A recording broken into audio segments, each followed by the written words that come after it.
ತಡವಾಗಿ ಬೆಳಕಿಗೆ ಬಂತು ಅತಿ ದೊಡ್ಡ ರಾಬರಿ ಕೇಸ್ ಇದು. ದೇಶದ ಅತಿ ದೊಡ್ಡ ರಾಬರಿ ಕೇಸ್ ಇದು. ಎಸ್, ತಡವಾಗಿ ಬೆಳಕಿಗೆ ಬಂದಿದೆ ರಾಬರಿ ಕೇಸ್.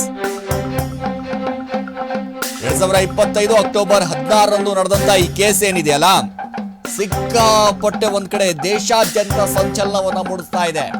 ಒಂದಲ್ಲ ಎರಡಲ್ಲ ಸ್ವಾಮಿ, 400 ಕೋಟಿ ಇದ್ದಂತ 2 ಕಂಟೈನರ್ಗಳು. ಅದು 400 ಕೋಟಿ ರೂಪಾಯಿ ಇದ್ದಂತ ಕಂಟೈನರ್ ವಾಹನದಲ್ಲಿದ್ದಂತ 400 ಕೋಟಿ ರೂಪಾಯಿ ದರೋಡೆ ಆಗಿದೆ. ಗೋವಾದಿಂದ ಮಹಾರಾಷ್ಟ್ರಕ್ಕೆ ಸಾಗ್ತಾ ಇದ್ದಂತ 2 ಕಂಟೈನರ್. ಇತಿಹಾಸದಲ್ಲೇ ಬೆಚ್ಚಿ ಬೀಳಿಸುವಂತ ಅತಿ ದೊಡ್ಡ ದರೋಡೆ ಅಂತಂದ್ರೆ ಇದೆ.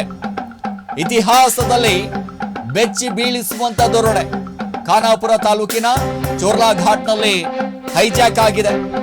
ಆ ಕಂಟೈನರ್ಗಳು ಎಲ್ಲೂ ಹೋಯ್ತೋ ಗೊತ್ತಿಲ್ಲ, ಅಲ್ಲಿರುವಂತ ದುಡ್ಡು ಎಲ್ಲೂ ಹೋಯ್ತೋ ಗೊತ್ತಿಲ್ಲ.